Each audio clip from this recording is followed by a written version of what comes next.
अखिल भारतीय संयुक्त शिक्षक महासंघ AIJTF के केंद्रीय एवं प्रदेश नेतृत्व के निर्देश के क्रम में जनपद बलिया के सभी प्रमुख घटक संगठनों के पदाधिकारियों द्वारा टेट अनिवार्यता के विरोध में आंदोलन के प्रथम चरण 9 मार्च से 15 मार्च तक प्रस्तावित शिक्षक की पाती कार्यक्रम के अंतर्गत महामहिम राष्ट्रपति महोदय, माननीय प्रधानमंत्री, मुख्य न्यायाधीश महोदय, माननीय मुख्यमंत्री उत्तर प्रदेश, नेता प्रतिपक्ष भारत एवं उत्तर प्रदेश आदि प्रमुख गणमान्य प्रतिनिधियों को 1100 पोस्ट कार्ड एवं ईमेल भेजकर शिक्षक प्रतिनिधियों की ओर से जनपद में कार्यक्रम का शुभारंभ किया गया।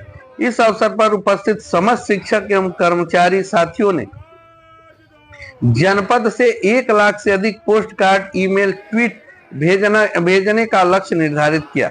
सभी शिक्षक प्रतिनिधियों ने एक स्वर में कहा कि यह लड़ाई शिक्षकों के अस्तित्व की लड़ाई है, इसे हमें हर मोर्चे पर लड़ना होगा। इस लड़ाई में हम सभी शिक्षक एक साथ हैं और साथ मिलकर हर मोर्चे पर इस लड़ाई को लड़ने के लिए तैयार हैं।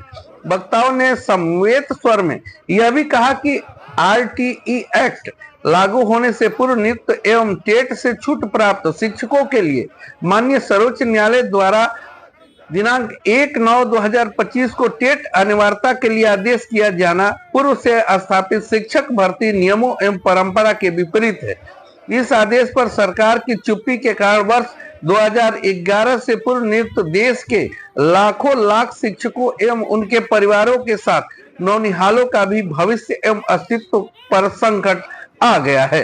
अतः सरकार से यह अपेक्षा है कि यह आवश्यक कार्रवाई कर आदेश को शिक्षक एवं राष्ट्र हित में निरस्त कराने की दिशा में सार्थक पहल करे।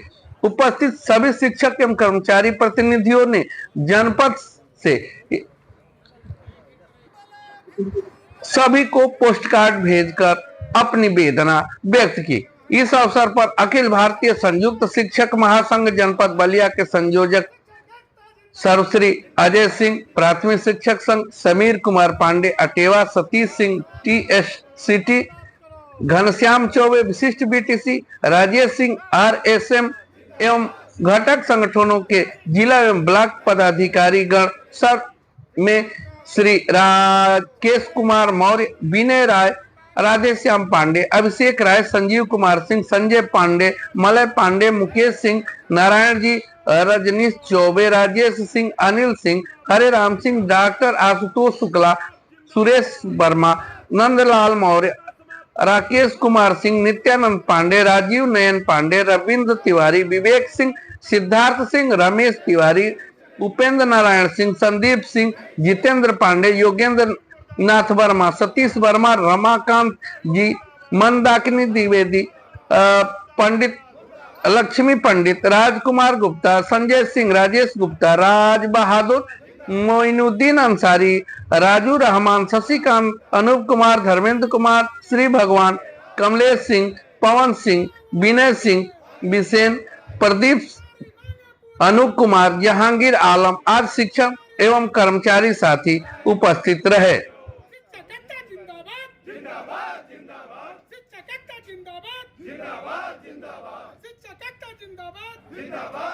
जी, अपना एक परिचय देते हुए आज के कार्यक्रम के बारे में बताइए। मैं समीर कुमार पांडे अटेवा जिला अध्यक्ष। आज ये पोस्ट ऑफिस में हेड पोस्ट ऑफिस में किस तरह का कार्यक्रम आप लोगों ने किया है?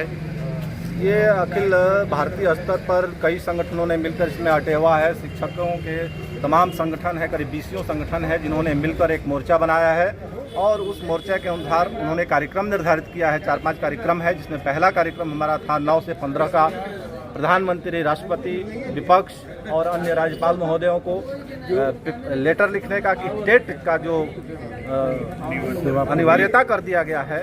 चूँकि शिक्षकों ने एक सारे नियम और कायदे कानूनों के तहत अपनी नियुक्ति की ज्वाइनिंग ली और फिर दोबारा उनको किसी दूसरी परीक्षा के लिए मजबूर करना, ये बिल्कुल अन्यायपूर्ण है।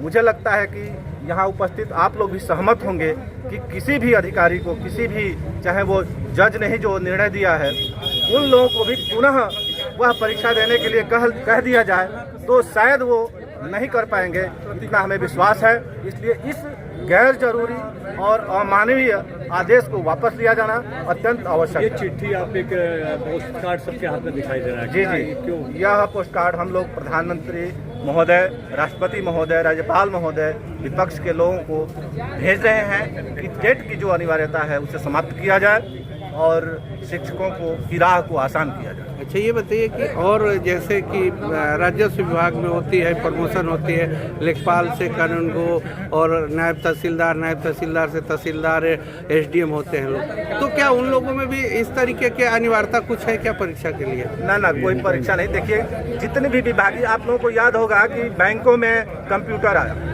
तो नई चीज़ आई तो किसी भी बैंक कर्मचारी को हटा नहीं दिया गया। 2-4 महीने की ट्रेनिंग दी गई, लोग धीरे धीरे काम करते रहे। आप लोगों ने भी झेला, हम लोगों ने भी झेला। बहुत देर तक एक काम को, जो 5 मिनट का काम है उसे आधे घंटे में होता था। तो इस कहने का मतलब ये है कि जो भी ज्वाइन कर चुका है, जो भी नौकरी में आ चुका है, इस समय जबकि उनके बच्चों की पढ़ाई लिखाई, बेटियों की शादी की चिंताएं हैं, और ऐसे वक्त में पढ़ने के लिए कहना एक बहुत ही मैंने क्या ही कहा जाए नारे लगा रहे थे, तो इसका मतलब ये है कि आप अगर सरकार की बात नहीं मानती तो क्या करें? मानती हाँ, नहीं, पूरी कार्य योजना बन गई है इसकी। 4-5 स्तरों पर संघर्ष किया जाना है और ये पहला हमारा अभी स्तर था। उसके बाद हम लोग जिले पर एक विशाल जुलूस भारी संख्या में करने वाले हैं। 13 अप्रैल को है, फिर मई में राज्य स्तर का प्रोग्राम है, फिर देश स्तर का प्रोग्राम है। हम सरकार को मजबूर करेंगे कि वो हमारी बातों को माने। फर्स्ट स्टेप पे आप चिट्ठी भेज रहे हैं? जी जी। अध्यक्ष प्राथमिक शिक्षक संघ जनपद बलिया। मैं अजय सिंह, अध्यक्ष प्राथमिक शिक्षक संघ जनपद बलिया।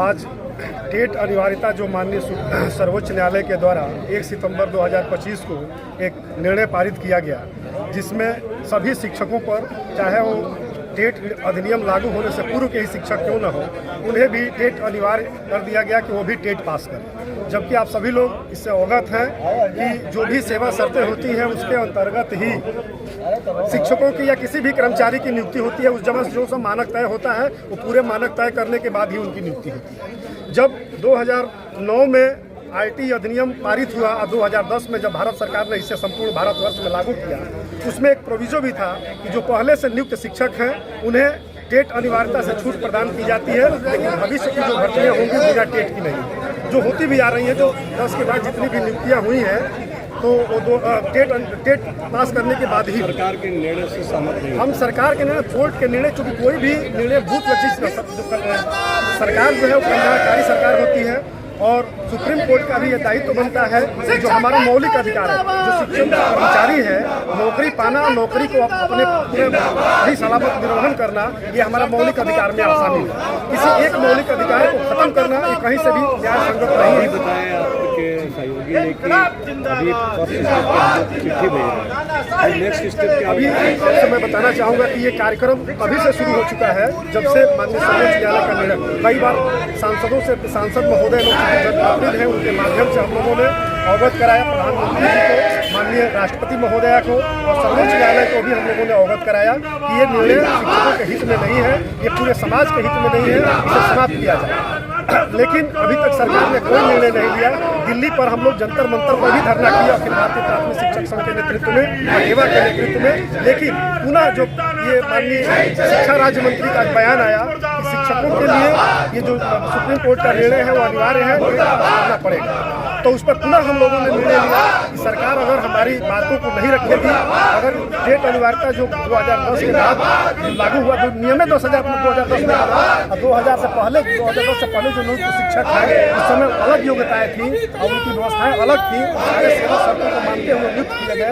25-30 साल से हम सेवा दे रहे हैं, तमाम तरह के प्रशिक्षण प्राप्त कर रहे हैं, जो आज के डेट में ग्रेट हैं और उनके द्वारा हर कार्य संपादित किया जा रहा है। उसके बाद भी केवल एक टेट परीक्षा के नाम पर उनको बाहर करना कहीं करना उचित नहीं है। और इस परिप्रेक्ष्य में हमारा ये कार्यक्रम चल रहा है कि 9 से 15 तारीख तक माननीय सर्वोच्च न्यायालय के मुख्य न्यायाधीश, माननीय राष्ट्रपति महोदय, माननीय प्रधानमंत्री जी, नेता प्रतिपक्ष और समस्त प्रदेशों के माननीय मुख्यमंत्रीगण और नेता प्रतिपक्ष को हम लोग पत्र के माध्यम से अवगत करा रहे हैं कि इसको आप विचार करते हुए इस जो काला कानून है इसको वापस लेते हुए निर्णय को बदलने का कार्य करें, जिससे समाज में जो शिक्षक हैं जो अपने आप जीविका का जो उनकी जीविका है वो सुरक्षित हो सके और वो अपने पठन पाठन में संलग्न हो सके। ठीक है। अगर अगला कार्यक्रम हमारा होगा 13 अप्रैल को पूरे जनपद में शाम को मशाल जुलूस निकलेगा। उसके बाद इको गार्डन में उत्तर प्रदेश में बहुत बड़ी रैली होगी जो वहाँ से संसद और विधानसभा मार्च करेंगे हम लोग। उसके बाद भी अगर नहीं सुनवाई होती है तो हम लोग रामलीला मैदान में बहुत बड़ी पूरे भारत के शिक्षक मिलकर के धरना करेंगे और वहाँ से संसद मार्च करेंगे और जो आगे निर्णय होगा उसको देखा। अपने परिचय डॉक्टर घनश्याम चौधरी, जिला अध्यक्ष विशिष्ट ब्रिटिश शिक्षक वेलफेयर एसोसिएशन जनपद बलिया। जी, आज किस तरीके के आप लोगों ने कार्यक्रम किया? आज जो है 1 सितंबर 2025 माननीय सुप्रीम कोर्ट का आदेश आया कि जो भी प्रदेश और देश में जो भी शिक्षक कार्यरत हैं उन पर सब पर जो है टेट लागू कर दिया गया। क्योंकि जब समय समय पर जो नियुक्तियाँ हुई अलग अलग गाइडलाइन के अनुसार हुई और सभी लोगों ने अपना जो है उसको पूरा किया था, तभी शिक्षक भर्ती पूरी हुई। अब जो है अचानक जो है बीच में 20 बरस 25 बरस नौकरी करने के बाद अगर किसी को थोप दिया जाए कि नहीं जो है ये परीक्षा पास करेंगे तभी रह पाएंगे, ये कहीं से न्यायोचित नहीं है। अच्छा, ये सुप्रीम कोर्ट का जो आदेश है जिसका आप लोग विरोध कर रहे हैं वो किस सन में आया था और लागू कब से हो रहा है? 2009 में ये नियमावली इसकी 2009 में बनी, जो ये लागू 2010 से हुआ। लेकिन जो ये छूट वाली जो व्यवस्था की गई, जो लोग बिना प्रशिक्षित उस ऐसे लोग थे जो भर्ती हो गए थे, तो 2017 में ये अमेंडमेंट हुआ जिसकी जानकारी किसी भी प्रदेश और जनपद को नहीं दी गई, किसी भी शिक्षक को नहीं दी गई। सरकार इसको जो है अपने यहाँ जो है उसको डंप रही, जिसे अचानक ये निकला तो अब मन में जो है सबको जो है मतलब 17 का आदेश 24 में लागू करने के 25 में लागू हुआ, 25 में लागू हुआ। ये तो इतने 8 सालों तक सरकार उस आदेश को छुपाए रही। तो अब इसी का आप लोग विरोध कर रहे हैं ना कि 17 सरकार से निवेदन हो रहा है, माननीय राष्ट्रपति, मुख्य न्यायाधीश, माननीय प्रधानमंत्री, मुख्यमंत्री, नेता प्रतिपक्ष उत्तर प्रदेश सरकार और हमारे मुख्यमंत्री उत्तर प्रदेश सबको जो है हम लोगों ने जो है पत्र के माध्यम से जो है पोस्टकार्ड अभियान के माध्यम से सबको अवगत करा रहे हैं। और इस पर भी नहीं हुआ तो 13 तारीख को जो है 13 अप्रैल को मशाल जुलूस है। उसके बाद 3 मई को जो है प्रदेश में धरना है। पूरे संगठन जो है पूरे प्रदेश के देश के संगठन जो है एक होकर इस लड़ाई को लड़ेंगे। निश्चित है कि हम लोगों जो है सरकार इस पर सहानुभूतिपूर्वक विचार करते हुए कि जो नियमावली में संशोधन की है उसको बदलेगी, जिससे हम परिवार हमारे जो है जो भी शिक्षक हैं 55 बरस, कोई 58 बरस का हुआ, कोई 52 बरस का हुआ, तो निश्चित रूप से मनोवैज्ञानिक दृष्टिकोण भी है। ये अवस्था है जो है पढ़ने और पढ़ाने यादाश्त जब कमजोर हो जाएगी तो नई नई चीज़ें टेक्निकल जो आएगा तो वो नहीं हो पाएगा। अचानक आप पर थोप दिया जाए तो ये भी गलत है। इसीलिए